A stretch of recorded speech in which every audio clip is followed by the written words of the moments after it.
up? Happy Friday, Junior. Happy Thursday, everybody. Welcome, welcome, welcome. Get in here, get in here, get in here. Welcome to the adult table. Make sure you hit the like button, subscribe. Shout out to Queen Sheba, who is simulcast. I can't wait to bring her on. I have some of my always amazing guests.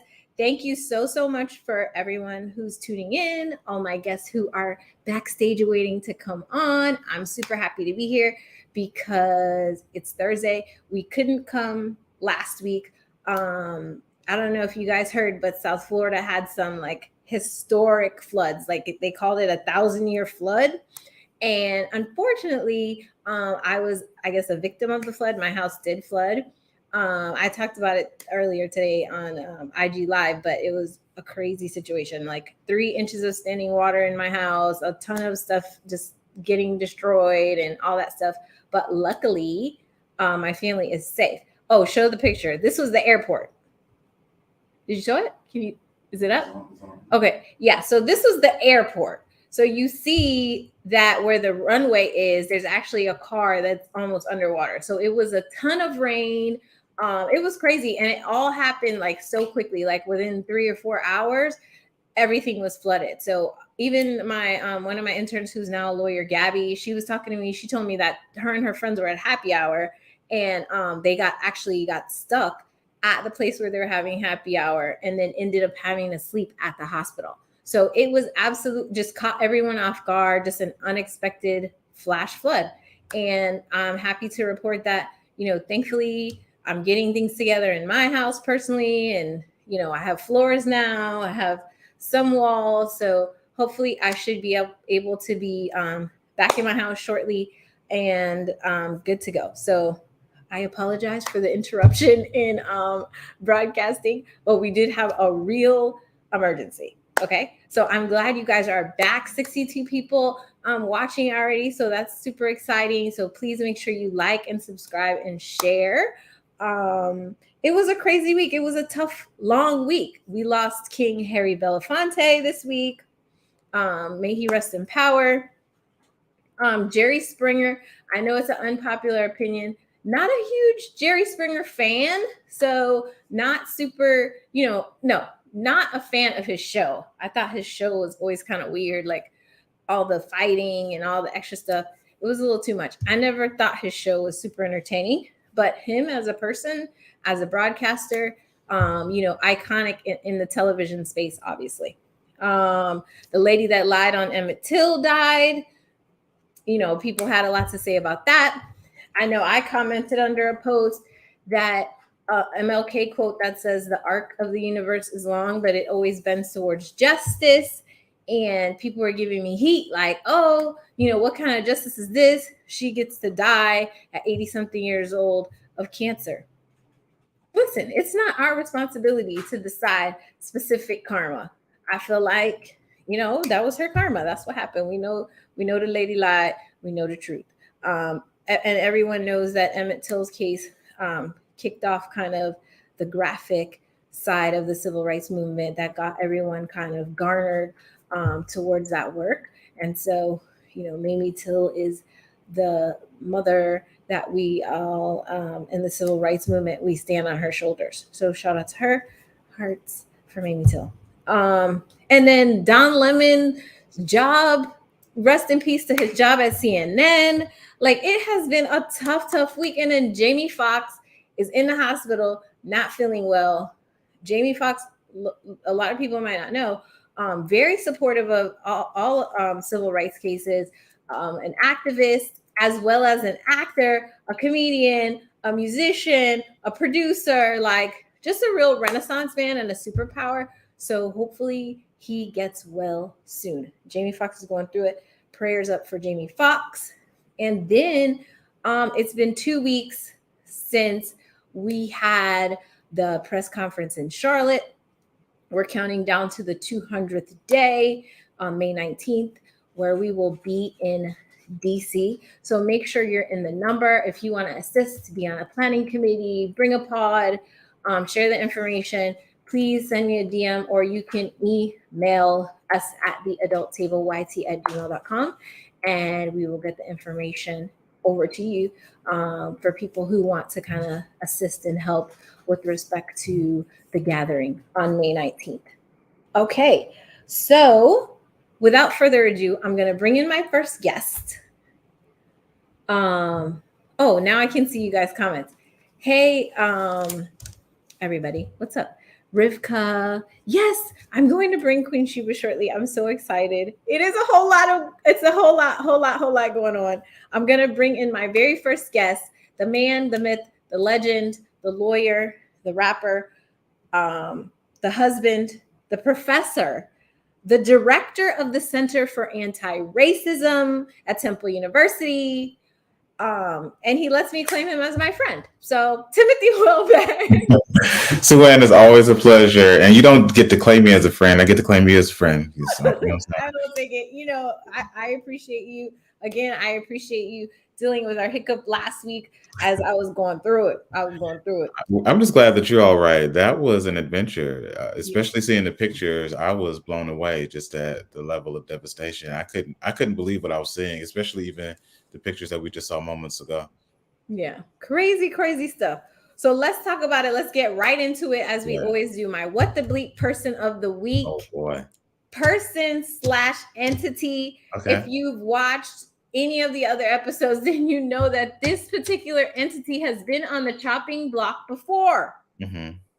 The Minneapolis Police Department. Oh, man, what they do now is back as what the bleep person of the week. Okay. Or entity, right? They're being sued by the NAACP for monitoring members of the NAACP local chapter for absolutely no reason. Mm. Yeah. Absolutely no reason. Every single one of our movements has been surveilled by the government. And so it doesn't surprise me that the Minneapolis Police Department would engage in this type of behavior, but it's still unfortunate, especially when white supremacist organizations are running around with impunity. It's like, y'all don't want to look at them. Y'all don't want to, make sure that they may not be engaged in nefarious behavior. But, maybe it's just me, because I thought the NAACP was just trying to, make sure we all right. Make sure we're all right. This is the thing that frustrates me, right? Because Biden just made a whole, he had a comment where he was telling, I don't know what group he was saying. He said, defunding the police is not the answer. I feel like Minneapolis Police Department needs to be defunded. Yeah. Like Kim Potter out of jail after she killed someone, claiming that she mistook her gun for a taser. She's outside. Yeah, she sure is. The officer that was convicted of misconduct in Breonna Taylor case is outside and back working for the police force. It's aggravating. Mm-hmm. Okay. It's very aggravating because we've seen with our own eyes the negative actions that they've done. And it just seems like their consequences stacked up to our consequences never add up. Praz is going to jail for 20 years for a white collar crime for his conspiracy stuff. Praz from the Fugees. He's going away for 2 decades. 2 decades. Did you hear that story? Like, he got $20 million to try to secure a picture with President Obama. He was doing so much. Before I bring our next guest, Queen Sheba, on, I just want to say this about the Fugees. Yeah. Fugees' whole story could really be a movie. Yes. I didn't realize, because I never had the opportunity to sit down and read Wyclef's whole his autobiography. But I think because we grew up in a generation that did not have Instagram, I did not know that Wyclef and Lauryn Hill were having an affair in the 90s while he was married. And then she supposedly, when she had her first child, he claims that she told him that Zion was his child for a brief moment. Yeah, to show you so like we talk about this in class sometimes, but X Factor is about Wyclef. So like when she says it could all be so simple, but you'd rather make it hard. To talk about scream my name and then say that you can't stay. That's what she's talking about. She's talking about the idea that he's with her and in this protracted romantic relationship, but then he marries another woman, but still coming back to her. And 911 is about Lauryn. And so, You know what? You just ruined the whole album for me. yeah, so X Factor is about Clef, 911 is about Lauryn. And yeah, so they had an on again, off again relationship that never really stopped until I think she started having children with Rohan.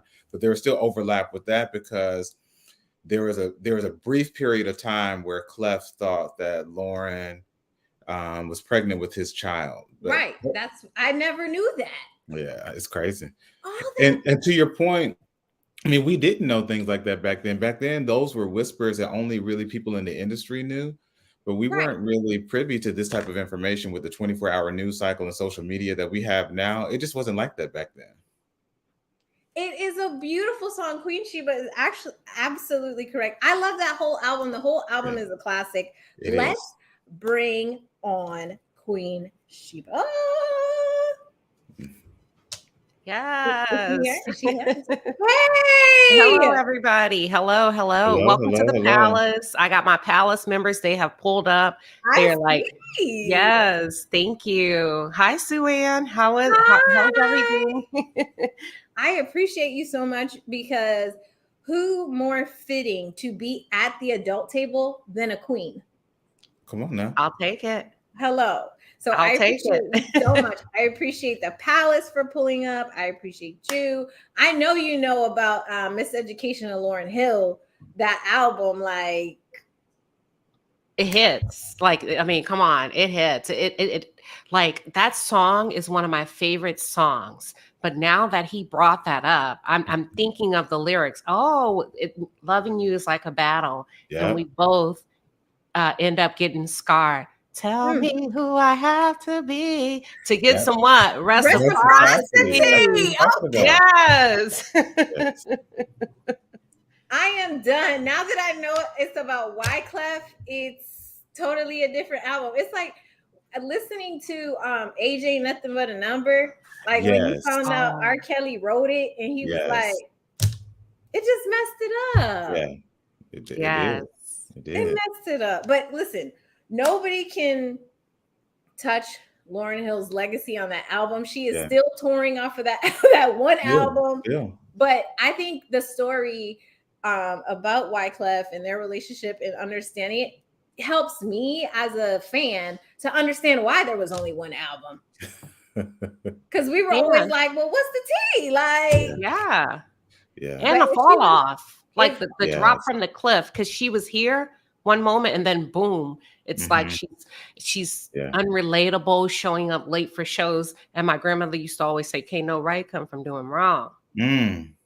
So now that explains the aloofness, right? The like just this persona that she took on. After that, I never knew the why behind it, but now I know, or now I assume. I mean, and then the other thing too to think about, just to you all's point about her disappearance, we forget just how young she was back then too. She was 23 when that album was released, and what I tell my students is that she was crescendoing to this peak, this apex of fame. She's in Sister Act 2. She's got the platinum album with the Fugees. She's got this album herself, but her personal and professional relationships were in turmoil at that time, and having to navigate that while she's still figuring out who she is as a woman, and then becoming a mother for the first time, and all of these experiences coinciding at the same time, and then having to live that out in the public eye. Woo! It's a lot of pressure. That's a lot of pressure. With no backup, no village. No backup. No village. Because that's like wearing a scarlet letter, right? You're Hester Prynne at this point. But one thing about it, there seems to be this imbalance because Wyclef rose to stardom. Wyclef ran for president of Haiti. Yes. He got to run for president. So and Clef I don't like that double standard. Clef has made references to that. He's said in various capacities that she's had some mental health challenges and that he was able to help regulate her when they were together. And so he basically says she fell apart to some degree when they were no longer together. I mean, I'm paraphrasing what he said, but it's a convenient explanation at best. But I'm sure he played a role in the falling apart situation. Exactly. You know. He want to talk about the symptoms. I'm not going to Wyclef bash. We only went off on that tangent because Praz is going to jail for 20 years, which is crazy. And he didn't kill anybody. Mm-hmm. And Kim Potter killed somebody, but she's out. This is true. That's crazy to me. That's a mess. Minneapolis Police Department back on the chopping block for surveilling members of the NAACP for no reason. I'm just trying to understand how they have resources to surveil random members of the NAACP, but these people down in Mecklenburg County, and if you know what case I'm talking about, haven't had time to properly investigate Shanquilla case. That's all I'm gonna say about that. I'm not gonna go deep into it. I'm gonna say, prioritize. It's not the same police agency. I'm just saying, like, they have time for what they want to have time for. Just like everybody's always saying, Amanda makes time for what they want to make time for. Yeah, they make time for what they want to make time for. And it's usually not us. And so we have to carve our own path to justice. Yeah. And it's aggravating. It's very disrespectful.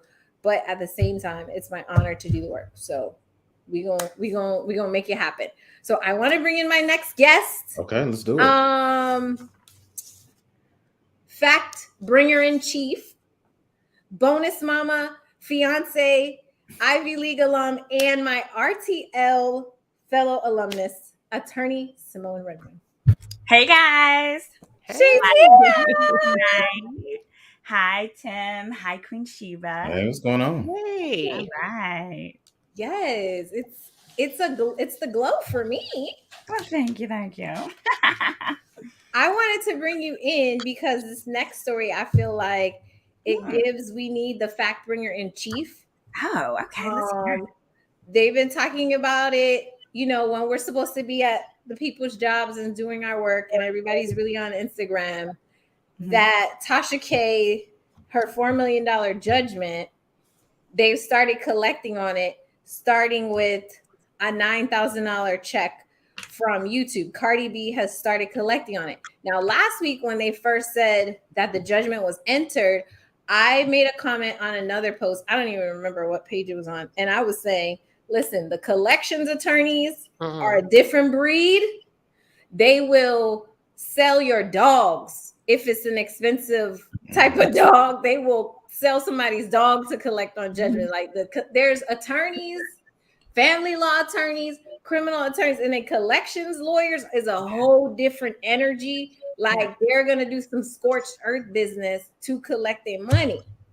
Yeah. But I wanted you to talk about, in case people don't really know, like what was the whole underlying beef with Cardi and that led to this? So what was crazy is, this is a great example of F around and find out.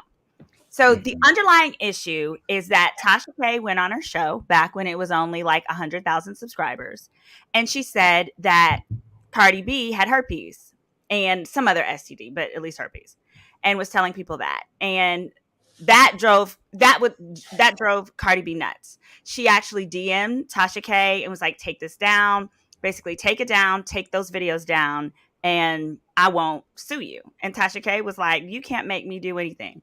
Now, mind you, it definitely appears to be a publicity ploy because something like that is so verifiable, right? And if someone tells you, I don't have this, they don't have to give you proof. But by them telling you that, if you continue to do it, then it's egregious and they can get multiples of their damages, which is what she got. Also, here, Cardi B specifically told her, like, stop talking about my kids, stop saying that I have that, and I won't sue you. I'll drop the case. This was actually before she even sued. So Tasha K tried her. Tasha K specifically said, I will take down the video if you come on my show. Cardi B refused. So all this culminated together that made the jury feel like, you know what? For Tasha K, this was a money grab. This was a way for her to get more views, which results in more money, etc. So they made sure that verdict hit her where it hurts. Now, here's what's interesting. So Tasha K owns a home. I had pulled it up on a prior episode. She owned a home in Gwinnett County. She paid about $300K for it. Added a lot to it. It appreciated. It's worth at least $600K minimum. Now, Tasha K, though, has moved to Florida. Why? Because Florida protects your homestead. Where even though you owe those millions, that's why O.J. Simpson lives there and will always own a home there. He lived right around here, too. Does he? Because Florida is one of the states where there is no cap on how much your home can be worth, whereas most other states have a cap that basically after you have $50,000 or $70,000 or $100K worth of equity, it can then be sold to satisfy your judgments. Florida doesn't do that. That's why she moved to Florida.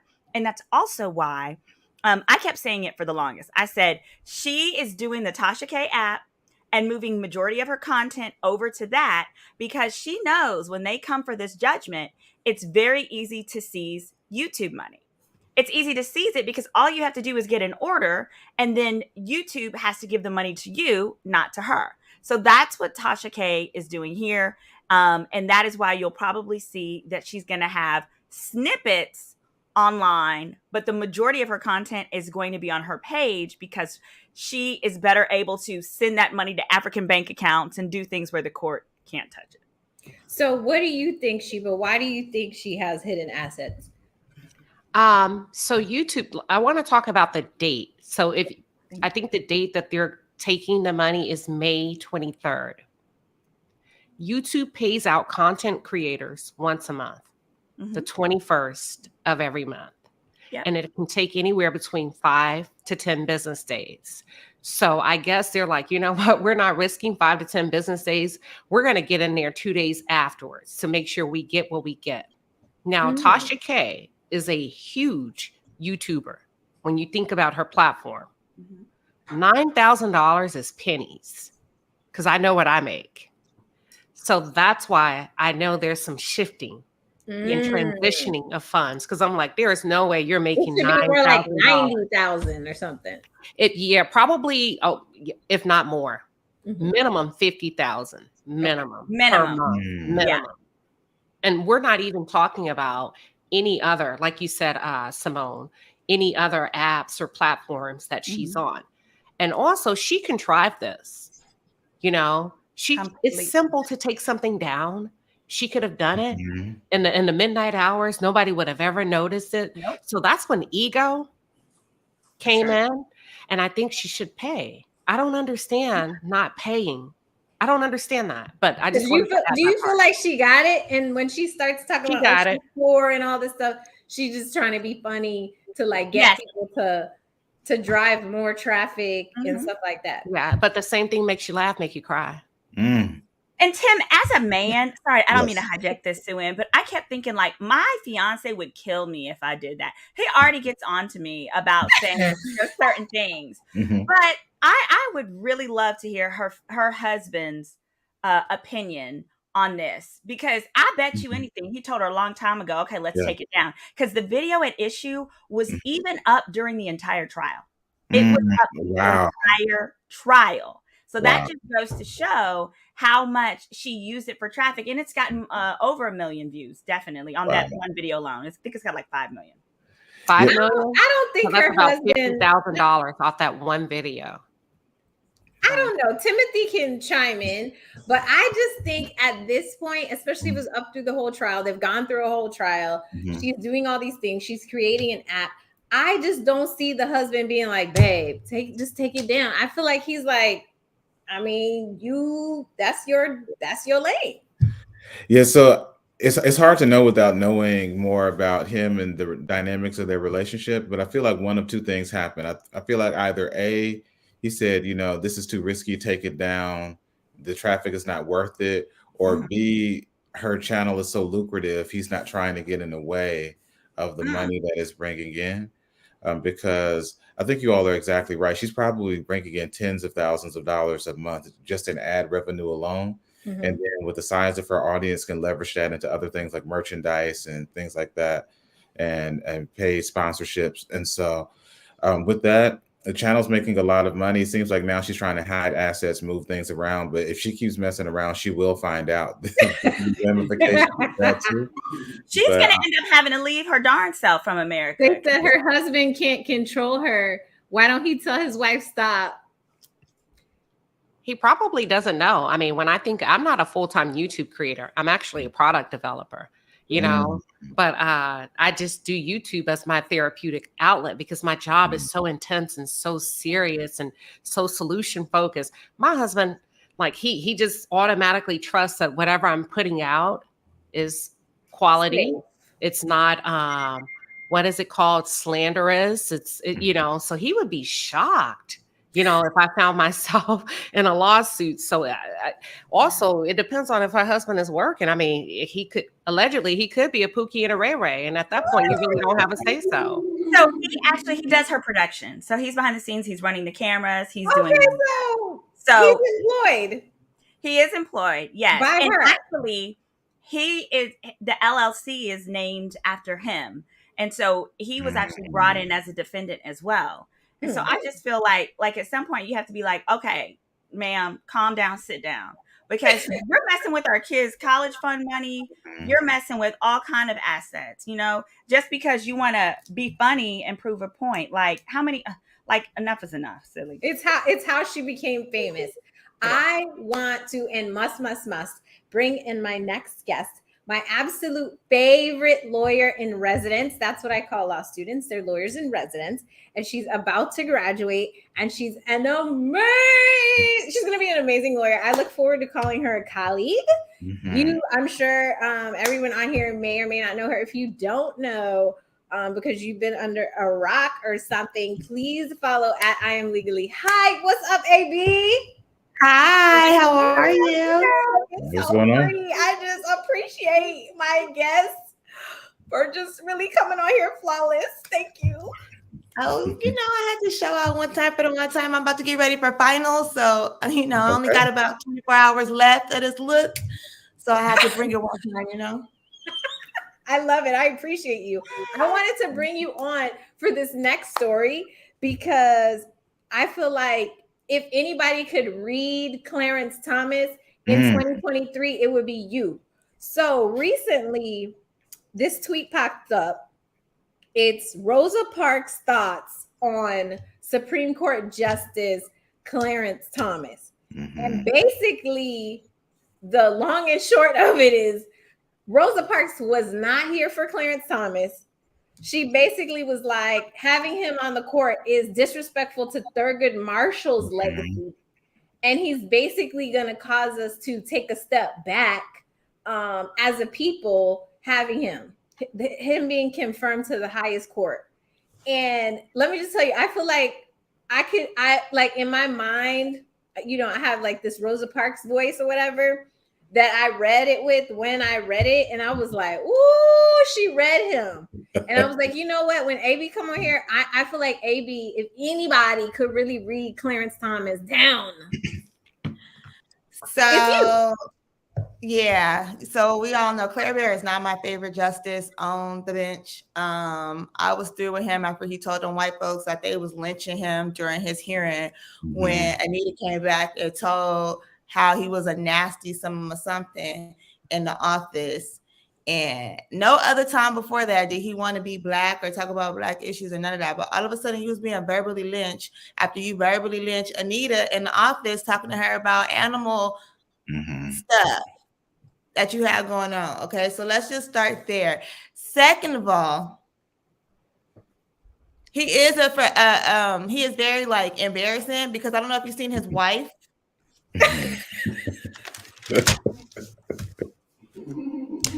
But because I don't mind a little swirl, but you took it too far. Like that's just next level vanilla ice cream. I wanted to make sure I was in on the books. I wanted to make sure I got my pass when I walked. Have you seen his wife? Hold on, let me find my life because my edges. Woo! Yeah. And then let's not even get to the fact that he was doing all that whoop-de-whoop in his little documentary that he had his friends make for him when he was talking about, oh, I love just being out in the country and in my little RV whoop-de-whoop. And come to find out, no, you was out there on private jets. Yes, he was. With your little GOP funding homeboy on the yachts. With Jenny. With Jenny, yeah. G-I-N-I. Oh, I thought y'all said Diddy. Jenny. No. Oh, no. Have a black wife? Or has Jenny? Has Jenny always been the wife, or did he have a black wife first? You know how they used to do that back in the day. He did. His children are with his first wife, and she was black. Yeah. I thought Kathy couldn't hang in there. Kathy was like, child. Kudos to Kathy, because Claire Bear is a whole she was like, I can't do it. Yeah, she said not gonna be able to do it. Listen, Olayemi Lauren's got a YouTube channel where she's got a show, and she's talked about this, and she was talking about he got flued out like an Instagram model, but he's not an Instagram daddy. And I was like. That took me out, because I mean, he really was though. Like, these strips were like $500,000 a piece. They got a mural of my man's up in the guy's house, and this is a guy like who collects Nazi memorabilia and things like that too. And so we have to really talk about the heart of the matter with him being bought and purchased by an individual. Yeah, that puts the Supreme Court and the things that he puts in his opinions, that delegitimizes those things, because then you have to be looking and saying, well, is he being influenced and making improper judgments or doing improper things in his opinions to benefit his benefactors, which is essentially what they were. And so, child, I judge a man by his choice in wife. Okay, that's why I want to hear more about that. Tell me more about that. I'm curious. Which thing? About the man and his choice of wife. Oh, okay. So I was saying, I judge a man by his choice of wife. So me and Timothy are locked in. Rashida is the boss lady. She handles her business. I'm like, okay, he knows what to look for. He knows what to choose. Smart man. Jenny, Virginia. What's that a cult? And I'm not even talking about how she looks or whatever. I'm saying like her views and stuff are a bit much. So I'm like, what was y'all talking about on your dinner dates or when y'all was getting to know each other? Like what? What? He was just like, you know what? What? Like what? I don't. Slavery was a choice. Oh, right. Slavery was a choice. And pull yourself up by your bootstraps. See, you pulled yourself up by your bootstraps, didn't you, Claire Bear? Right? I mean, like, I just get somebody else to do it. But he is one of those, like him and Michael Jackson, where I'm like, hey, y'all can have him. Michael Jackson. Give us Travis Kelce. Claire Bear never belonged to us. Who would you trade him for, though? If we had to trade him out on the behalf of they can have him for free. Like, we don't have. At this point, I'll take Hunter Biden. I'll take Harry Connick Jr. He's from New Orleans. They can have him for draft considerations. We don't need nothing right now in exchange for him. But y'all will take Hunter Biden. She really did. AB really did say she Hunter Biden is fun. Hunter Biden is fun. Okay? If I was in my 20s in college still, and me and Hunter Biden look like he fun. He got baby mama drama. That's not his side baby. He's doing a lot. Full of surprises. Yeah, he's doing a lot. Hunter Biden, isn't he Uncle Daddy? Like he married his brothers. Yep, that's what I said. Hunter is a brother died. I mean, it ain't no different than what we see, But the brother, that's better than Marjorie. No different than who? That's better than Marjorie Harvey. She had 2 babies with brothers. Oh, first cousins. Same difference. She sure did. So Lori she did. Side baby with her husband's first cousin. When her husband, who was a drug kingpin, because Miss Marjorie ain't never been broke, when her kingpin got caught, she went and slid over to his brother cousin. And then when her brother cousin got caught doing the same thing, selling the remainder of the drugs, she went on over to Steve. And it's happily ever after. That's Lori's daddy, is the brother cousin. Okay, let me just say this. I'm not saying I'm in support or not in support of Marjorie Harvey's story, because I feel like the past is in the past, like they said in Frozen. But look at Kim Kardashian's mom. Like, she was working in a fast food in a drive-through place and met Kim Kardashian's dad, and then she gets to now do what she does. So no, it was actually a little more strategic. It was my understanding that she became a flight attendant, refused to work anywhere but first class, and met him flying first class, which I get from the bottom strategy. Yes, it was from the bottom. Yes, it was. That was clever. I like the thought process there. She knew her limitations. She knew she was no academic. Get it how you live. Get it how you live. Okay. Do you have an objection to, I want to ask Queen Sheba. I don't know if you guys saw the story about how there's all these Black professionals that are objecting to the documentary about Freaknik coming out. Have you seen I just spoke on this. I was a legal expert on Fox on Monday night on this. So I just feel like the past is in the past. Like, let people live. If the what was the show? Girls Gone Wild. People can move on. Let people move on. What do you think, Queen Sheba? Should we watch the Freaknik documentary and judge these Black professionals and call them out and let it be, let it roll? I mean, let it play out. It's not that big of a deal unless you make it one, right? Okay. No one, and probably these women have changed biologically so much between now and then. People won't even know it's you unless you say something. I mean, she said they look different, so they are different. Yes. So it's not that big of a deal. I'm with it. I mean, I was too young to actually physically be there, but I definitely remember hearing about it and being like, first of all, the name, that doesn't sound like anywhere I want to be. I did go to MTV Spring Break once when I wasn't supposed to. And then me and my best friend ended up on TV, and then we got in trouble because our parents saw us, and they was like, y'all watch MTV?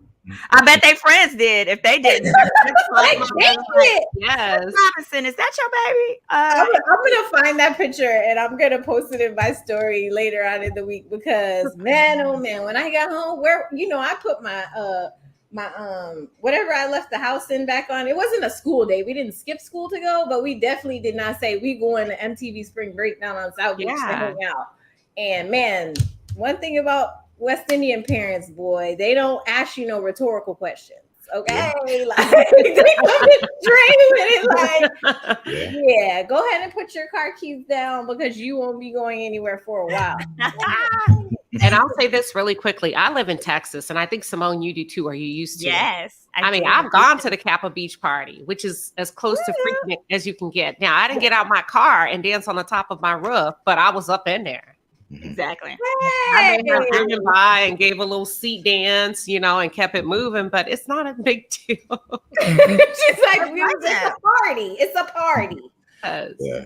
And they're claiming that these women are stating that they wanted to sue. They were going to file suit to prevent the movie from coming out because they didn't sign releases. And so I pulled up the article. Of course, I can't find the lawsuit anywhere, because I feel like someone started the rumor, like maybe an attorney who wants to start a class action group that doesn't exist, because the movie isn't done yet. It's not even coming out until next year. Yeah.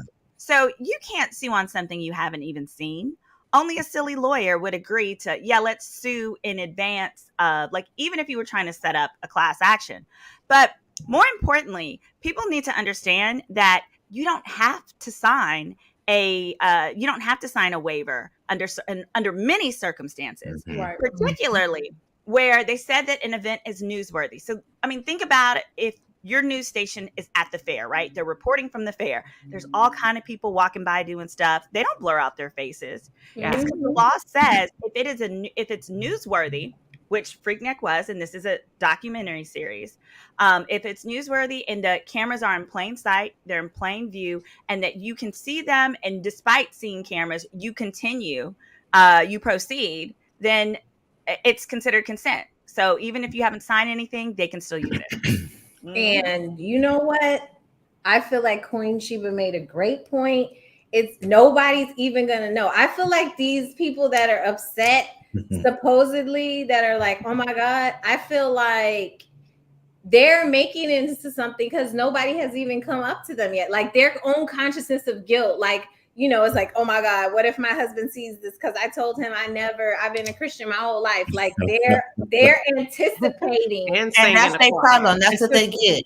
That's what you get. What you do in the dark and come out in the light. So you should have been honest and let your husband know I was cutting up back in the day. Because I tell my people, I'd be like, hey, I'm a recovering hood rat. I know this. I'm honest about that. So that when my hood rat stuff come out, can't nobody hold it against me because I'm like, I'm recovered. She's paid. She's been delivered. Recovered and delivered. I love it. I am going to bring my next guest on. Another Ready to Love alumnus, my castmate, Anthony. Where is he? Paging Dr. Anthony. There he is, the doctor. Hello. Ladies, gentlemen, what's going on? Anthony. What's going on, sir? Okay, with the bass in your voice. I can't with you. I can't. Okay. Yeah. Oh, I see we're matching or whatever. Okay. I mean, and also with a few other people on the panel, but whatever. I'm just trying to. I call that out. Timothy's the only one that's missing. He didn't get the memo. I'm just trying to single myself out, whatever. So how's it been going? It's good. Busy week. All these interviews and panels and everything else that's going on. So it's a good week at home.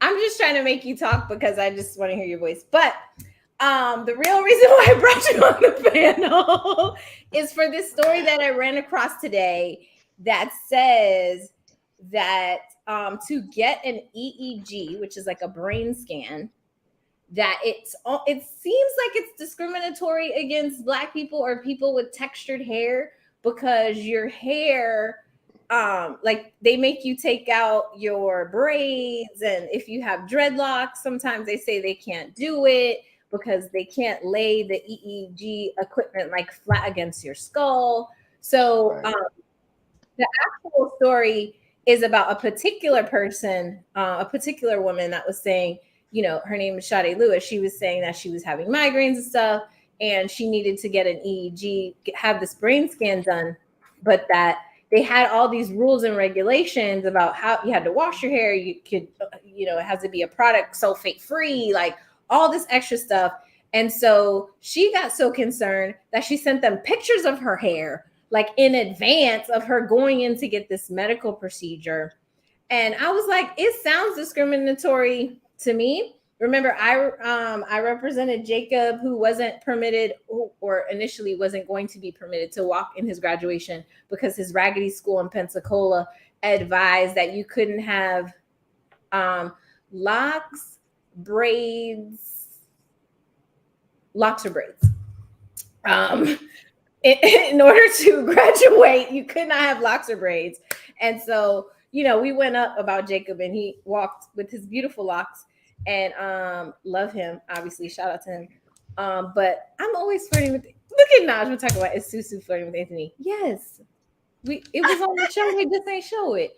But what do you think, Anthony? Do you think it's discriminatory or just necessary? So I think in her case, it kind of was discriminatory.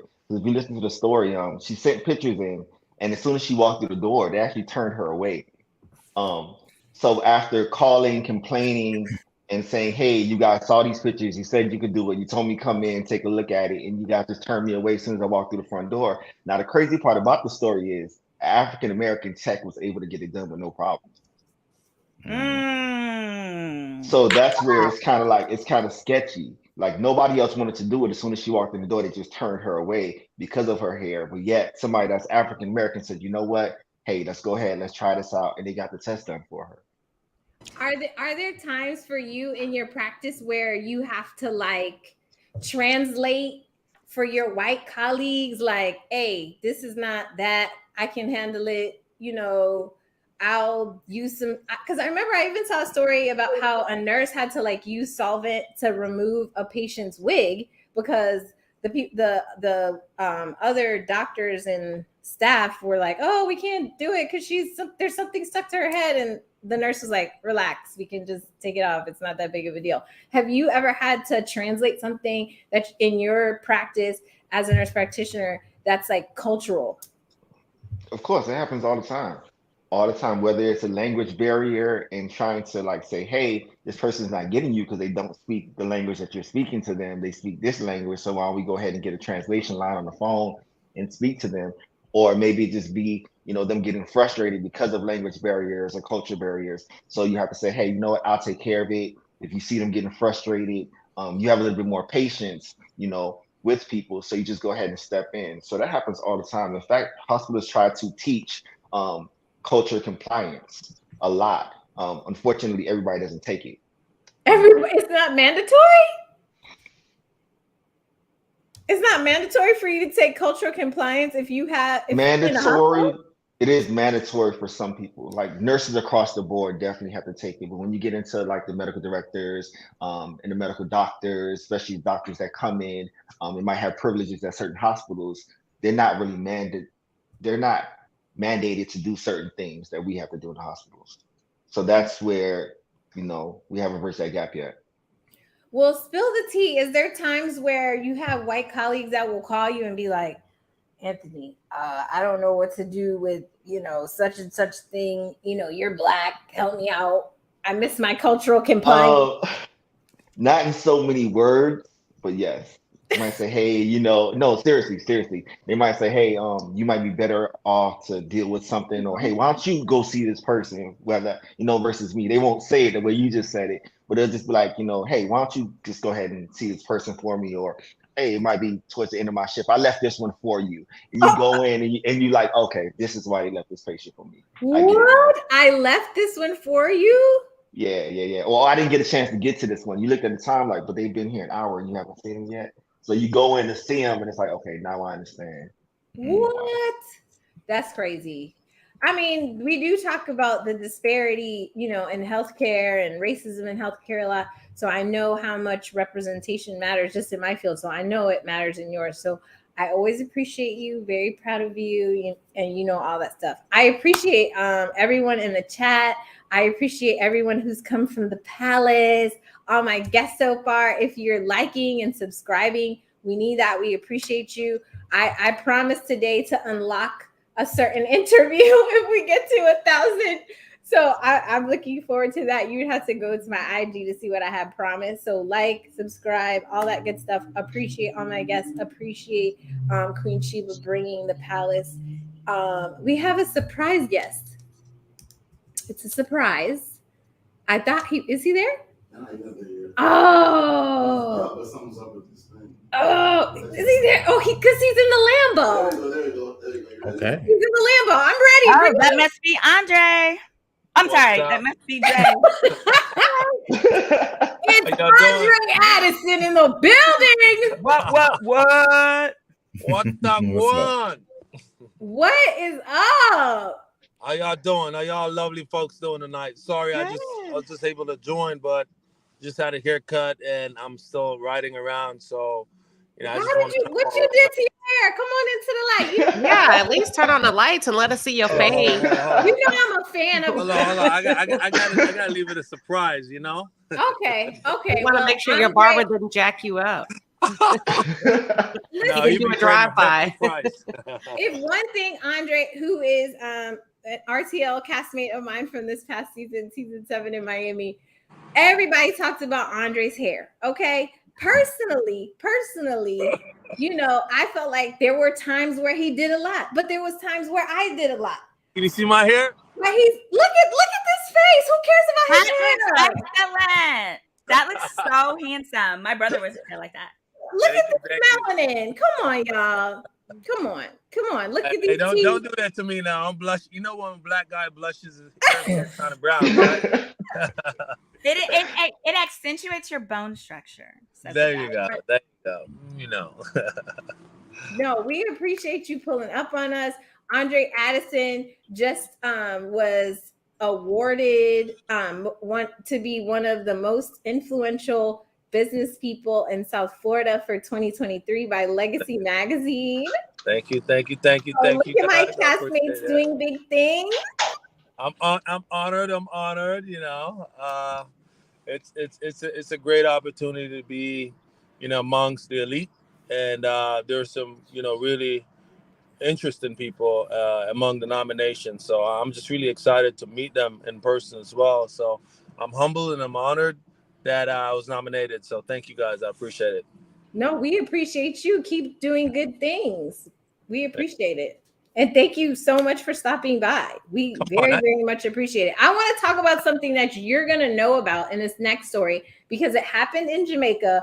I don't know if you guys saw, but Chance the Rapper danced in Jamaica at Carnival, right? And do not bring up my Carnival pictures or videos. Delete them. Never seen it. But this is Chance the Rapper's at Jamaican Carnival, okay?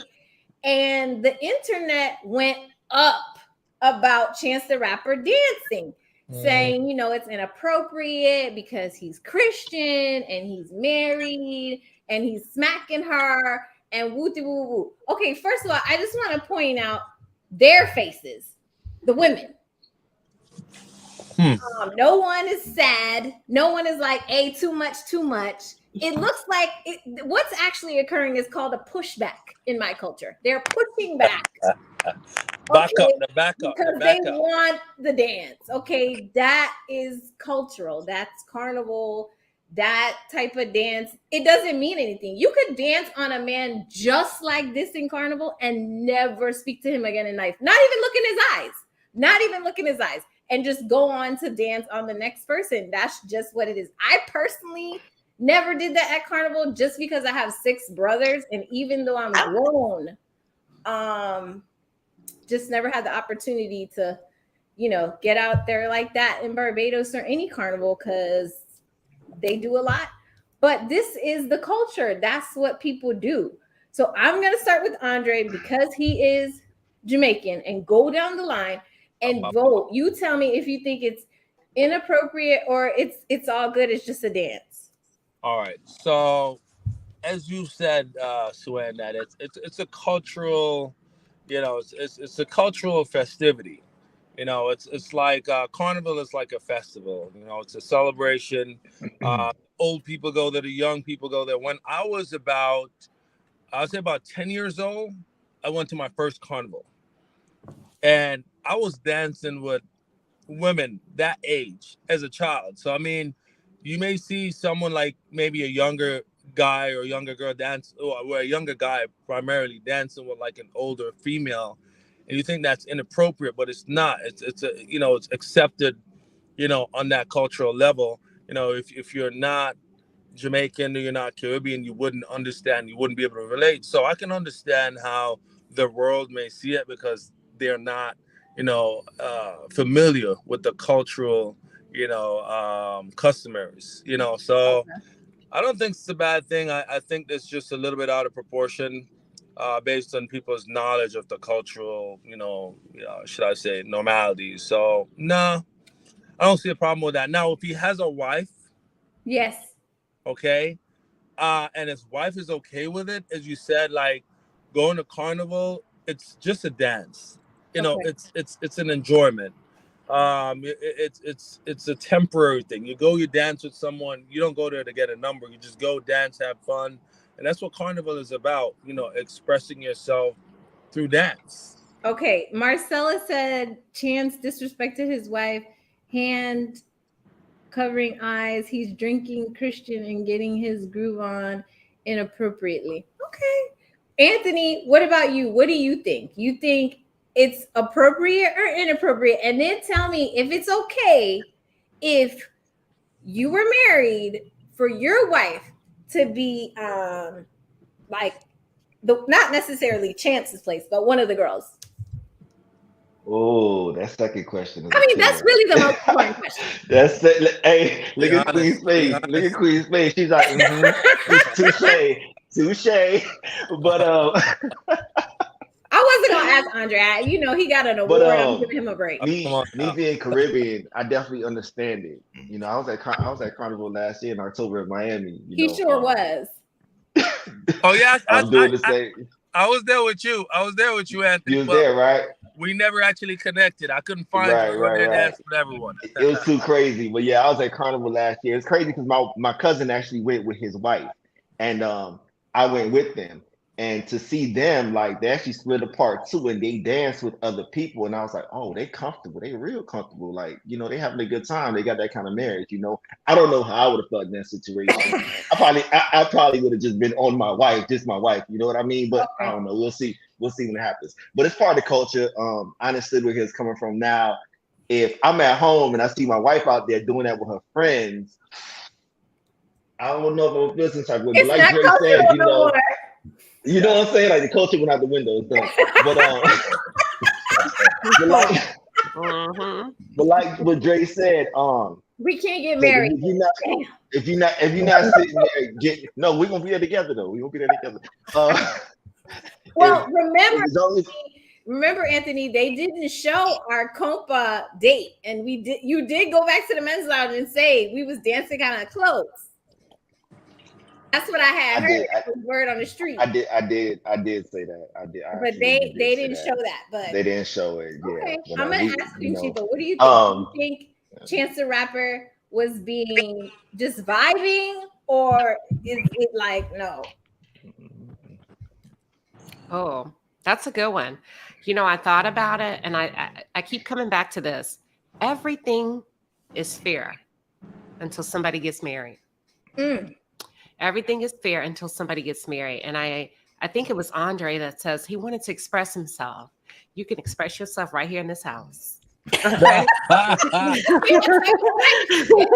put your little costume on and dance with the kids. I got a question. Dance with the kids. Express yourself right here in this house. And it's funny. Go ahead, turn it on. Yeah, how men will take a good girl and marry her. And she sacrifices her body to build your legacy, right? And that comes with stretch marks and changing of the pelvic region and the hips change. And now you want to go off and dance and express yourself, you know. So my question would be, do you want coach or you want a wife? Because you can't have both. You want coach or you want a wife? And his wife came out. And she was not pleased with his behavior. I'm going to show it. Okay. I just wanted us to go through the whole line. Okay, so Queen Sheba's vote is express yourself down to the house. That's right. We got food at the house. You got everything you need at the house. No. I'm purposely going to have Timothy go last. Okay. I'm fine with the wife. Can Rashid go down to Jamaican Carnival? And I just feel like you would be there, but let's say he went with his friends. Can he, you know what I'm saying, engage in the culture? Yeah, he can engage in the culture, especially here. Chance is a rapper. So it's like these types of things are not completely far-fetched from probably like his music videos. This to me looks no different than when he films his music videos. So I would be okay with it. Okay. That's what I'm talking about. Andre want his freedom. AB. Wait. Yonia said, I'm the exception, I suppose, because I don't care if my hubby dances with other women and does when we go out. I also dance with other men, and she's been married 13 years. Okay. AB, what you think? There you go. Yeah, I think I'm gonna have to let my dog do what he want to do. Like, I just feel like, I think we go down to Carnival, right? You know the culture of it. You know what you're doing. You know what you're getting into. At the end of the day, he's still coming home where he's supposed to be at. But I just feel like everybody need a break sometimes. It's just an opportunity to let loose and have some fun.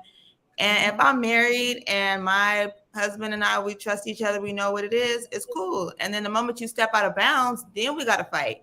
But if we just party and playing, I mean, I'd rather be there and see him doing what he's doing so I know what's up than you feel like I'm preventing you from doing something you want to do and then you sneaking around and now we got a problem. Okay. All right. I got to say something, Sued. Like, yes, Jamaican dances are different from any other dances. They're very sexual. Like it's super intimate. I mean, it's like glued on. You're glued to the next person. Yeah. And different parts are rubbing on other parts. Like I wouldn't want to see my wife at a carnival. That's my. I don't see her at all. She can go, but I just don't want to see it. Want to see it. It's fine, but you don't want to see it. Exactly. I'm with that. I don't want to see it. I don't want to see it. I'm gonna be there, and I'm going to be the one. Because if you go on a carnival, I'm going.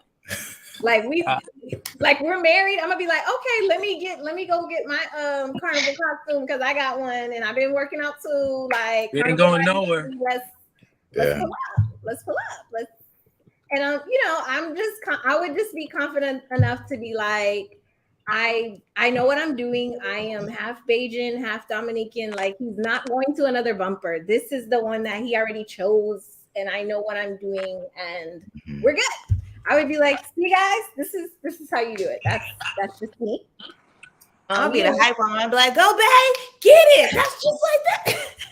But I'm also not the type to like, I don't know. I just wouldn't go to the strip club with my husband. Like, I don't know. I don't know. It's certain things that I just don't want in my mind. I like it. That's just me. Okay, Timothy. Okay. The short answer is I mainly agree with Queen Sheba. It's a no for me. And just so I totally understand that it's a cultural thing in the West Indies to engage in this type of dancing and to say that it means nothing when you leave the dance floor. But as you said, Suen, these dances are inherently sensual. There's a sexual component to it, even if you don't act on the urges that arise there. You're still engaging in something that's sensual. And for me, that's a level of intimacy I only share with my wife. And I wouldn't even want to give the appearance publicly that I was with another woman in that way. I haven't so much as held hands with another woman since me and my wife have been dating. And so the idea that like I would be in proximity to another woman in that way, for me, it's not something I can entertain.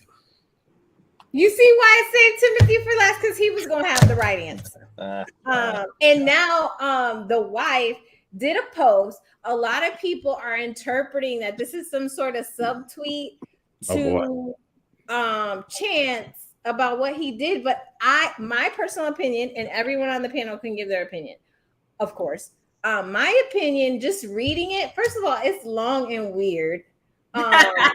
Exactly. But I almost felt like it was to us, like saying that somehow we needed to grow up. Because I can only imagine, like, I was only on, we were only castmates, on a very small scale for our show. And I got DMs about male castmates, people sending me videos, people spilling tea. Oh, this person doing this, woo, woo, woo. And I was irritated. And I'm not married to none of them. So I can't imagine having to watch this video over and over because it's being posted everywhere. And then everybody's sending it to you like, girl, did you see this? Did you see this?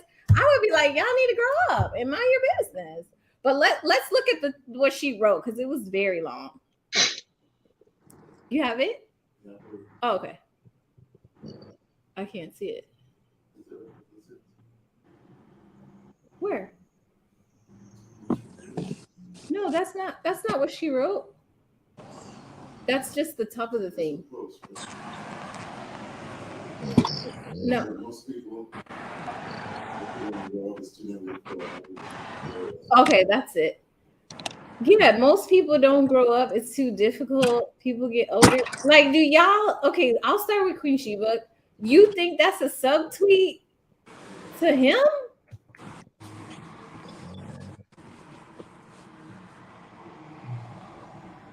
Sheba, are you there? Oh yeah, can you hear me now? Oh yeah. Did you think that was a subtweet? Yeah, she's a wife. I'm sorry, I feel like my mic is really loud. But so I definitely think it's she's kind of subbing him, but she's a wife. So there's a level of sophistication and honor that she still has to give to her husband without, reacting too strongly. She's not happy with his behavior, but at the same time, she's sending a public message. I'm not just going to sit back and let you run all over me. So do you ever subtweet your husband? No, because he's not a celebrity. No, okay, well, like something goes on in the house. Like, I don't know. I can't think of anything your husband would do because you seem like you got it under control. But let's say he forgets to wash the dishes. Are you gonna post things like get a maid and whatever? I know some people, married people, who communicate through IG posts. No, I really honor my marriage, right? Because people are pretty savvy these days with communication, and they can read in between the lines. So I don't take anything to social media regarding my husband. Yeah. Only positive. Okay. Anthony, do you think that post that she made about people need to grow up, do you think that's a subtweet, or she was just pontificating on growing up? Is shots fired? No, shots fired all day, every day. She was coming at him. She's like, look, you want to publicly put yourself out there? I'm going to publicly send a message to you as well. Woo! So that's exactly what that was. Let me ask you a question, Anthony. Have you ever subtweeted someone?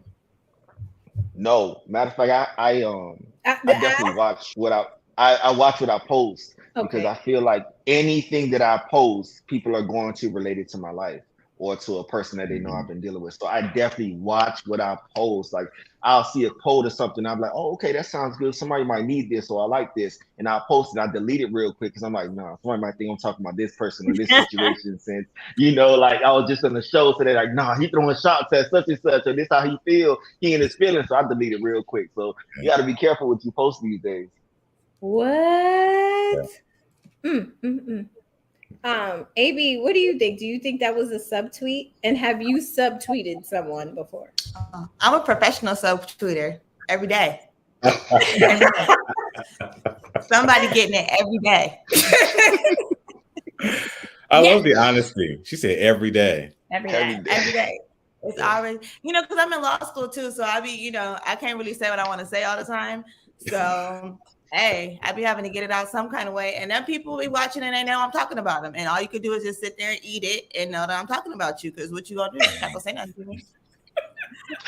No, I thought you went to TSU in Houston, but you're in California, right? Mm-hmm. I don't know where I got that from. Okay, gotcha. Simone, I'm done after finals. Huh? What's that? Simone, is that a subtweet? And is that something you would do? Sending a subtweet, like, no, I'm not subtweeting my husband. I'm gonna get up and go in the other room and I'm gonna holler at him and I'm gonna talk about him. I'm gonna talk about him to his face. Right. When we first started dating, there was a time, I remember a time when he thought that I had and he got so upset. And I was like, why would I do that? Why wouldn't I just walk into the other room and tell you I hate you? Like, I've done that frequently. And then close the door. Close the door and walk out. I hate you. Mm-hmm. For a moment, though, obviously. Yes. And that's fine. You get those emotions out. I personally have never subtweeted anyone. I have responded to things that people have said or rumors. I have done that, but I don't do it in a sub. I just be like, so there's a rumor that I had a nose job. So I'll just show a picture of me and be like, same nose. So never any subtweets. And I feel like anytime anybody posts something that's too, like, not too emotional, but emotional or has any type of feeling behind it, I feel like sometimes people like read deep into it. And it's like, you never know what the person's going through. And it doesn't always have to relate to their love life or their romantic life. Like, you could look at my page, you'd be like, is she professional? Is she hood? Like, is she ratchet? Is she a gangster? Is she a lawyer? Like, she's the person with layers. What's going on? So I just feel like I obviously subtweeting is a thing, obviously, but I think, and obviously I'm not married currently, but I just feel like you could just talk to your person. Why would you need to subtweet them? Unless you were sending a message to the public. Hey, Kayla, how are you? Andre, do you think she's talking to her man or to us? And have you posted anything that's like secretly sending a message to like somebody you're dating? Yeah, I think that's, just I think a little differently than everybody else. Okay. I would rather not subtext. I'd rather have a conversation with you on the phone or in person about the topic. So I definitely wouldn't subtweet. Sometimes people do that as a way of, expressing themselves or getting back at you. So, it's a little bit malicious because it's going to hurt more doing a subtweet than talking to person, in person. So I just think if someone does that, then there's a lot more behind that person themselves. It's just a little bit malicious, So I don't believe in doing that. I like to address the situation offhand. I like to have direct conversation. Just like Simone said, I would rather talk to you in person. I'd rather not say anything to you and you're like, why are you so quiet? And I'll tell you about the situation instead of putting it out there. I like to have my life very, very private. I love it. Hey, Lena. Lena said she is enjoying the grown-up talk and she's thanking us for having the conversation. And she said we need more of this cultural awareness discussion. And she's of West Indian heritage and she is from the Caribbean. So shout out to Lena. Shout out to everybody that's watching. Make sure you like and subscribe. Appreciate everybody who came from the Palace, Girl That's Legal, AB, Timothy Welbeck, Professor, Man Myth Legend, Andre in the building. I could say award-winning Andre and in Forbes magazine. Don't get it twisted. Hey, don't forget the Forbes. You got to repeat Don't the Forbes forget. 3 times. First of all, I wasn't gonna show you this, Andre, but I just want to let you know that you're saved in my phone. Andre Addison, Forbes magazine. Let's go, baby. Let's go. Hey, don't period. Put some respect. Put some respect on my name. All right. Yeah. Put some respect on.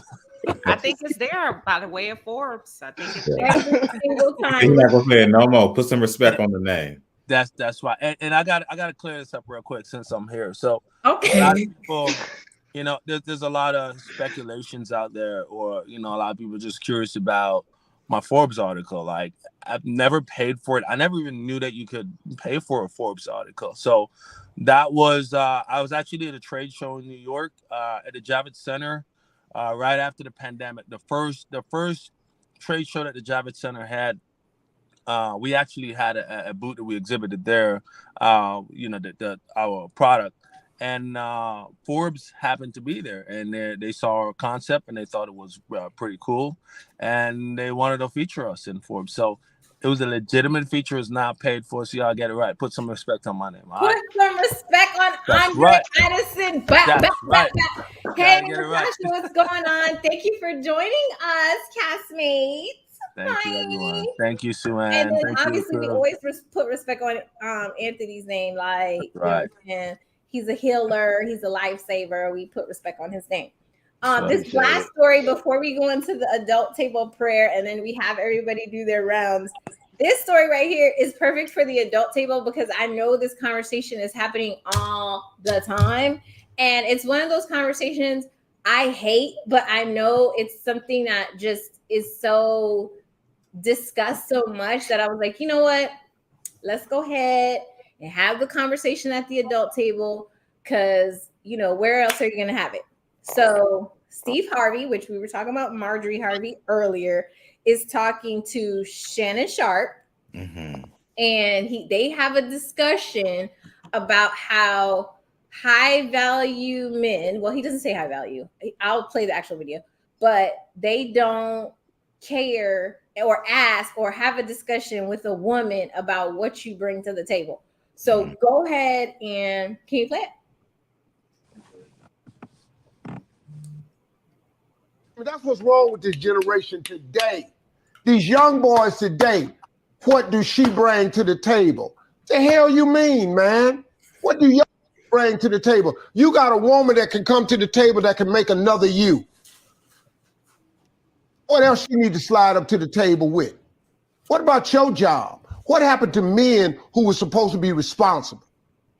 Do you know that it's our job to take care of a woman and some children, to have a family? That's our damn job. Okay. I'm gonna start with Timothy. Okay. Man, like it's he funny has that on the suit and a jacket, and it's and then Steve Harvey's clean in that video. Like that jacket, I want that jacket for myself. Yeah, that jacket was clean. So I ain't gonna even hold you.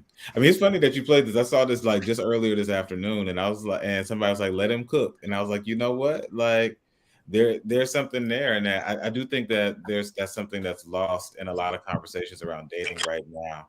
And to the extent that if we're going to talk about gender roles and things like that, men should be responsible, and that should be an expectation. It's not something that you should run from. And so, and all this like conversation about what women bring to the table, it's always insecure men talking about that. Like, I don't see men who have it together having that conversation. Like, what do you bring to the table? You're after me for my money. It's like, usually the people talking about that don't got two pennies to put together anyway. But most of the men that I know who have real money, real means, who are responsible, have it together, aren't having those types of conversations. And so, yeah, I thought Steve had something to say today. I wasn't, I do not pay anybody for their opinion. These are their opinions. Okay. I just happen to agree. I was going to say hallelujah, but we cursed earlier on the stream. I didn't want people to be like, oh, was she Christian? But she had people cursing. But yes, amen to Timothy. And, Steve Harvey, obviously, he's in a position to, have certain views. But I think his point was saying to this generation, because this particular generation has this conversation so much. And I think that it is important for a man and a woman to equally be able to assess each other and say, what do I like about you? What do you like about me? Are we connecting? And things like that. And then, of course, to be able to have, economic expectation conversations.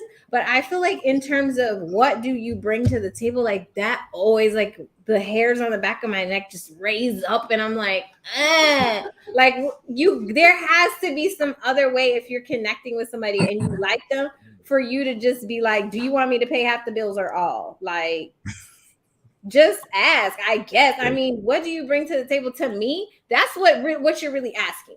Because if you are connecting with somebody and you like them and you're interested in them, then you already know what they bring to the table because you're at the table, right? Yes. That whatever it is, spoken, written, whatever, you're there. So to me, the what do you bring to the table conversation happens when people are in spaces with people that they don't really like.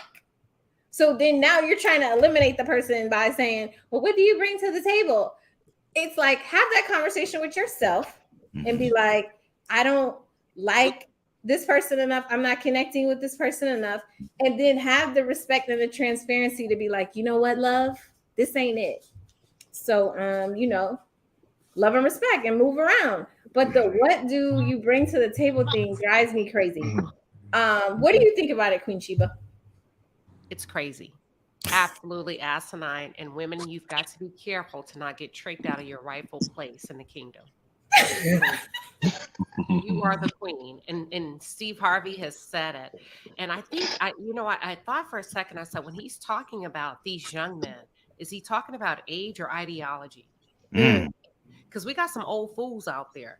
She never lied.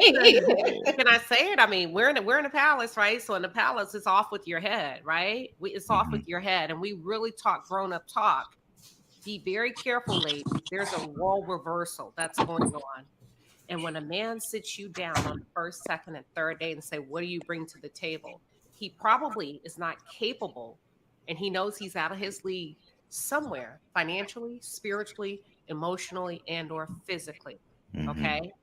Because a lot of men talk this talk, I want a traditional woman, but do you have that traditional money that traditional men have to take care of a traditional woman? Because traditional women stayed home and took care of kids and tended to the house. And if we go to a spiritual perspective, your job and your role as a man is to tend the garden. That's laborious. That's not her job. Now, there's a difference between her wanting to work and you needing her to work. That's a completely separate topic. And I talk to women, be very, very careful that you're not so desperate for a man that you'll take anything that he puts in front of you, including his low self-esteem. But also women, I have to hold you accountable, because how many women would date a Steve Harvey before he had the money? I wouldn't date him, period. But I do want to rate his closet. But money, but what is love? but to be clear, Marjorie didn't date him before the money either. Right. Clear. What if Beyonce say, "Oh, it's the lights"? You're blinded by the action, Hollywood, and we want what we want now. We have been completely bamboozled and fooled, because a man will buy you a purse and take it back, and you feel like you're winning. You see Floyd Mayweather do it all the time. A man will buy you a lamb chop, and you think you hit the lottery. How come you don't have enough money to buy your own self a lamb chop? How come you don't have enough money to be able to say, you know what, you took me out 3 times, I got you this time? I think that makes sense. I think there is a sensitivity, and I don't know if it's because of the conversation or it's because of economic mobility, where there is a sensitivity with men having a discussion around being used by women. Like, oh, the person is just around me for financial or monetary gain. And I feel like if you think that's occurring or that's happening, then that's not your person. Then you shouldn't be, the conversation shouldn't be going that deep. It should be like, I think you're around me for financial gain. So I'm going to move around, as opposed to entertaining someone or continuing a relationship where you just think it's that, and then ending up, maybe hurt or, in a situation where you do lose money or whatever. And now you're going around on podcasts saying what you bring to the table. When if you would have just, waited out for your queen, then you wouldn't have had to, worry about that. But I totally understand the sensitivity and the need for a man to feel, connect, understand, and see if he's in a situation where he's being used. I don't disagree with that, but I think that's part of getting to know the person, feeling them out, and seeing if you guys align on certain things. Anthony, what do you think about what Steve Harvey said? I've never once sat at a table across a woman and asked her what she brings to the table. Like never. Like I'm analyzing it. I'm trying to figure out, where she could fit in my life based on conversation, based on the vibe. Just you could tell a lot about a person just based on how they're speaking to you. You don't have to ask those kind of questions. And at the end of the day, like they said, a man should be in a place where he can take care of the household, whether she wants to work or whether she doesn't want to work. That's why they always say, dating is not a broke man's sport. Like, having a family should never be like a broke man's sport. Like, you should never be bringing kids in this world and you are broke. You know what I mean? Or trying to court women and you are broke. Like, you should be having 2 to 3 jobs trying to get yourself correct in order for you to provide and be the man that you need to be, So with that being said, there's a lot of truth in what he says, and those kind of conversations. There's certain things as a man you just don't say to a woman. You don't have those kind of conversations. It should never come out your mouth. Now, if she says it, okay, cool. Maybe she shouldn't say it, but at the end of the day, she has the right to say it. But as a man, you just should never open your mouth and say nothing like that. Okay. Because Simone has to head out, I want to ask Simone before she leaves. And thank you so much. And make sure you follow, wrong thing. Subscribe to Simone's channel. Girl, is that legal? Yes, thank you. Please do. Where she brings the facts and does the Lord's work. Thank you. Each week I gift one subscriber and follower with a background check on the person of their choice who they feel they have some concerns about. Wow. And they have to come on my channel and live. I share the results with them. So if your son has a girlfriend, you don't know how you feel about her, or, if you are dating someone that you have some concerns about, hit me up. If you go to my page, in the description, there's a form there. You just fill it out and it's all confidential. But also just speaking to this topic, right? The whole, what do you bring to the table? I remember I had a guy ask me this, and he was a very, very stupid person. He was probably one of the dumbest men that I'd ever dated. But he thought he was smart because he surrounded himself, like he was a quarterback of his D1 squad. I won't say which one it is. But so he did that, and then he played in the NFL and all this. He's one of those people, like, he would superfluously use big words because he thought it made him sound smart. So he wouldn't be like, hey, do you want to go on a date Saturday? He was like, so how about Saturday we rendezvous? What? You mean go to Applebee's? Okay, so I remember him asking me that. I was in law school. It was a summer. I like Applebee's for the record. I love Applebee's, but that's not a rendezvous. Paris is a rendezvous. Applebee's is. You said what is a rendezvous? She said Paris. Paris is a rendezvous. Oh, you know, go to Paris. That's a rendezvous. This is I'm hungry and it's a 5 for $5 special. But I remember him asking me, so what do you bring to the table? And I remember I was like, I was graduating law school, so I was like 24-ish. And I remember saying, well, if you don't know, there's nothing I can do for you. Like, why are we because if I list them, this is either going to be a revelation or you're going to start debating me on these things. Either one of these is idiotic. Yeah, it's like asinine. So I just know if a man asks you that, he's an idiot. It's a no for you, basically. A no, yes. Okay. But enjoy, everyone. Thank you again, and good night. Thank you so much. Appreciate you so much. Good night, Simone. Yeah, have a great night. Bye, y'all. Bye. Avi, come on. Was Unc preaching or nah? I mean, I think he was. It's been so long since I've even been invited to a table for anybody to ask me. So, no, I'm just kidding. I think he was preaching, though. Honestly, like, dating right now can be a little ghetto. Everybody listening to these podcast bros, right? Everybody all of a sudden is a relationship guru, ain't had a girlfriend since kindergarten or the little girl you was hooking up with in Sunday school. You know what I mean? So I think everybody just has this skewed, version of what they're looking for. And the reality is, like, me and my homegirls talk about this all the time. Like, we didn't turn into the men that we wanted to date. We the people with money now. Okay. We got the gold that you think we dig it for. So you don't need to be worried about what I bring to the table. Do you have a table for us to sit at?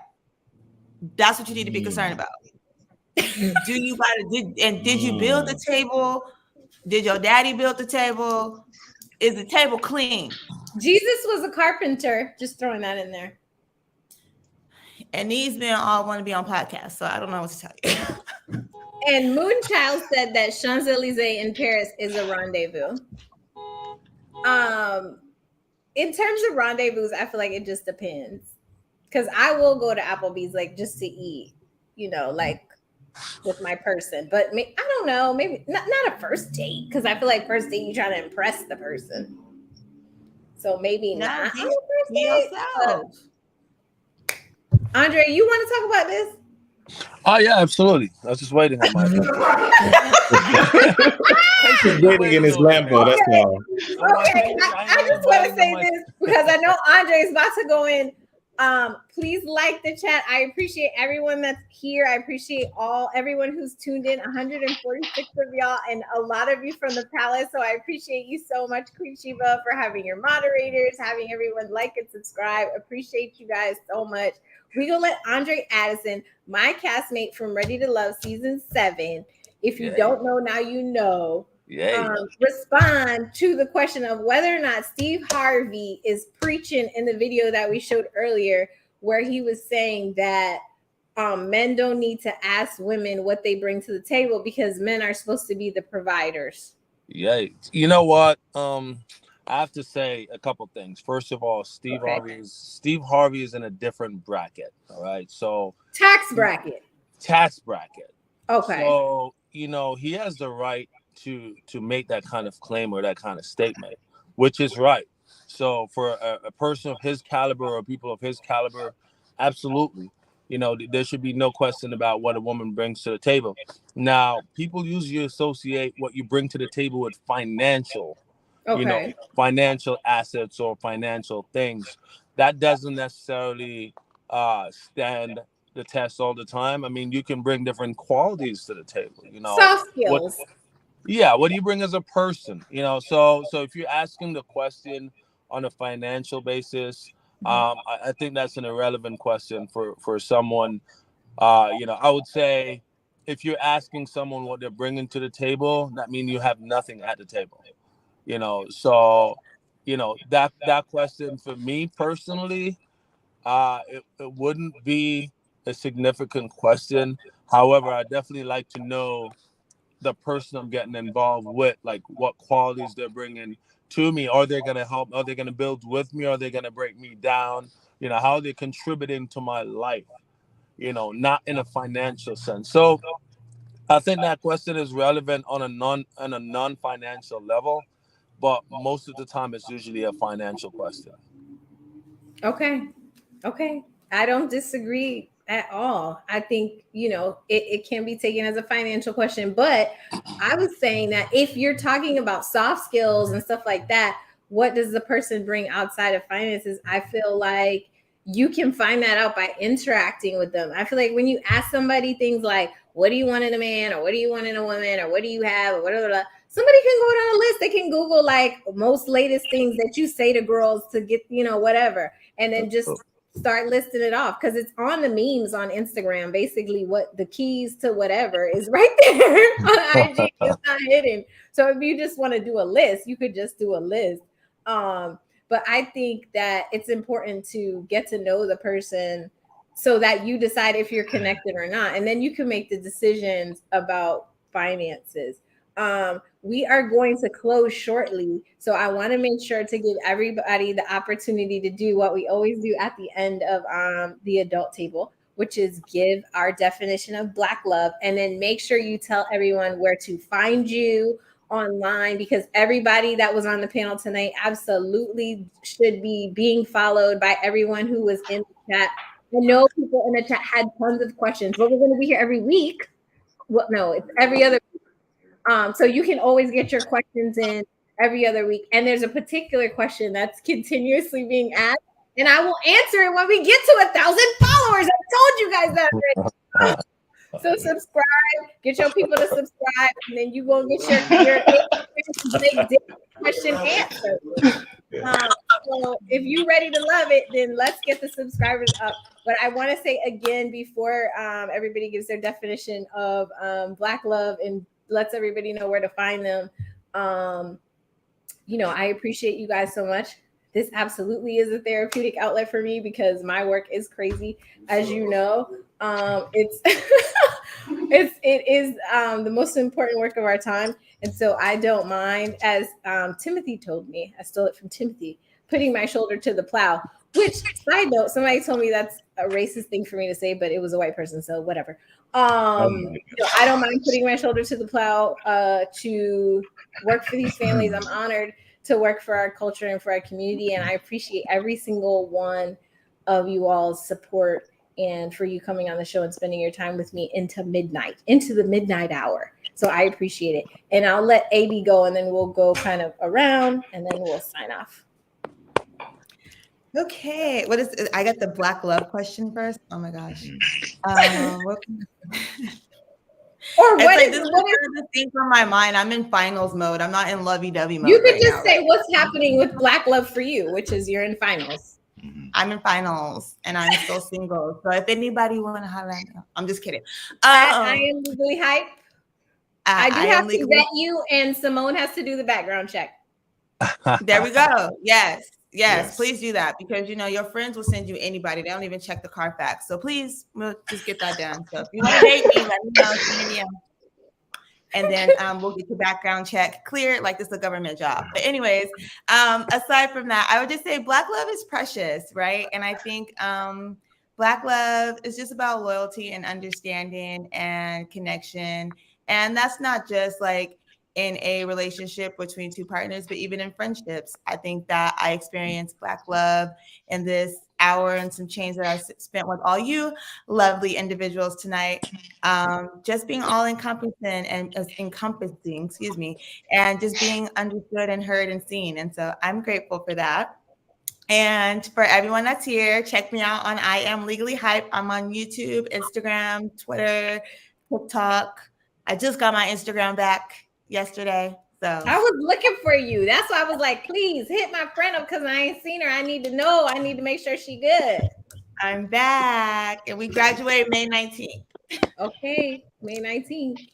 That's what's up. Very proud of you. Very excited for you. Thank you again for coming. Appreciate you.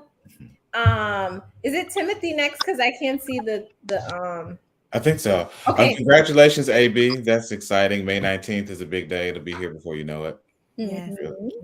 Really excited for you. So we're answering what is Black love and where they can find us. Yes.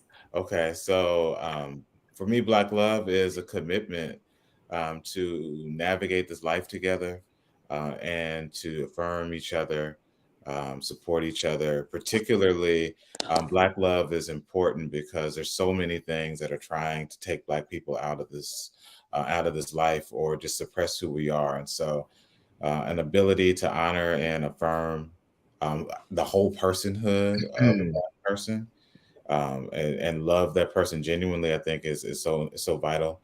It's always a pleasure to join you, Sue Ann. And if you're looking for me, I'm on Instagram and Twitter. It's at Timothy Welbeck. I have a website, timothywelbeck.com. Please go stream the music. Oh yeah. So like you could stream my music anywhere you stream music. Is just my name, Timothy Welbeck, 1 L. So I'm on Apple Music, Spotify, Tidal, YouTube, like anywhere you get music online. But yeah, that's where I'm at. Not just a professor. Indeed. My favorite rapper, Timothy Welbeck. Thank you so much. Appreciate you. Queen Sheba, who brought the palace out tonight. Yes. and listen, and they came to work. The palace members, I am so blessed. And when we're talking about Black love, that's a perfect example of Black love. With them showing up, not just for me, but for every panelist. They're working on the behalf of the community. So when we think Black love, it's a movement, honey. It's a force to be reckoned with, whether it's a wife, a husband, a community, a friend, a family member. And it's something that when we get in sync with each other, I feel like we're unstoppable. You know what I'm saying? Words cannot cultivate what Blackness can do. And when you combine that with love, I don't know. So that's all I have. But I just wanted to say it was a breath of fresh air to have very positive men on a panel, men that are smart, educated, and men that are pumping out a really, really good message for women, right? When it comes to love and picking a mate, to say, hey, hold up, because that's stuff that you're hearing on the other side of YouTube, the stuff that you're hearing on the other side of social media. Good guys. So that's all I got. Yes, give it up to my male panelists. Yes, Timothy, Andre, and Anthony. Appreciate y'all. Y'all already know. Everybody does not get invited to the adult table. Okay, we on episode 8. Okay, and it's people that recur, and the reason is because everybody ain't grown. I'm not gonna get into that right now. We're on Black love, but it's a reason why Anthony's here, Andre's here, Timothy's here. It's a reason. So I respect and love all three of them very much. So thank you. It was you did an absolutely phenomenal job. So kudos to you, Sue Ann. Thank you. And thank their moms, thank their wives, thank Timothy's wife, Andre, Anthony. They doing what they have to do. They're being grown men. So I love to see it. And thank you to the lovely Cherie, honey. Where you work at? Because you've been popping out these $1 billion super chats. We appreciate it. Thank you. Yes, totally. Yes, Miss Sherry. Love to share.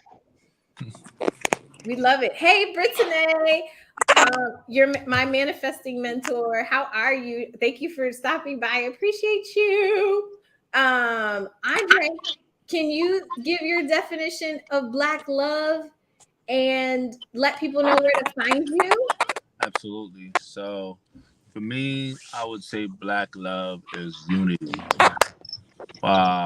Being able to unite, because, one of our weaknesses as Black people is that we don't know how to come together and to unite as one fist. So if we know how to unite, then we know how to love as Black people, and that's Black love. Black love for me also is loving people as you love yourself, because you are, you are who you perceive, but you're Black. So that's my definition of Black love. I have many other definitions, but I'm gonna leave it right there. You guys can find me on Instagram. I'm not really on Facebook as much. You can find me on Instagram at YouTube TV Network. That's YouTube TV Network.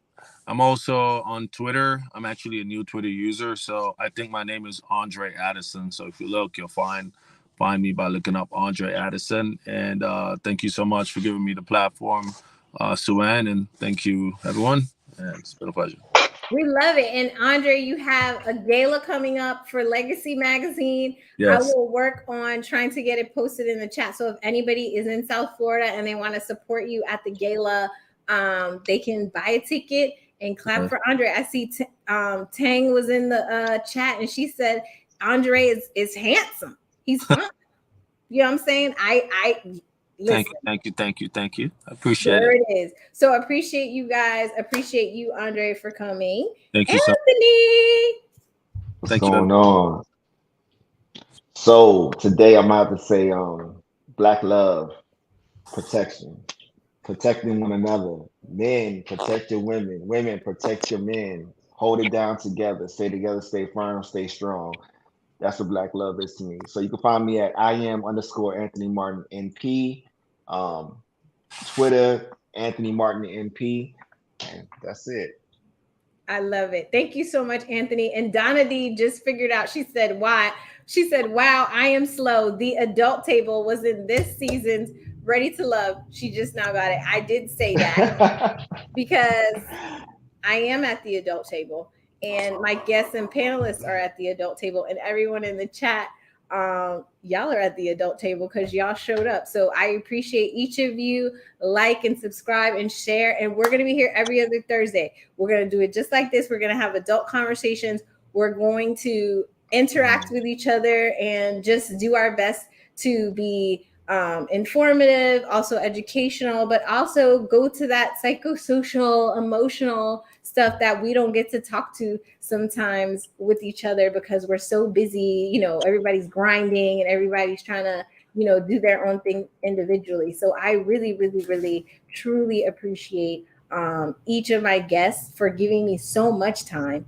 Quality time is one of my love languages. So I thank each of you so, so much. I cannot wait to see you guys next time. And to everyone who was in the chat, everyone from the palace, I appreciate you so much. Thank you. And I'll see you guys soon. Bye. Good night. Bye. Good night. Good night, everybody. Good night. Good night. Let's go short.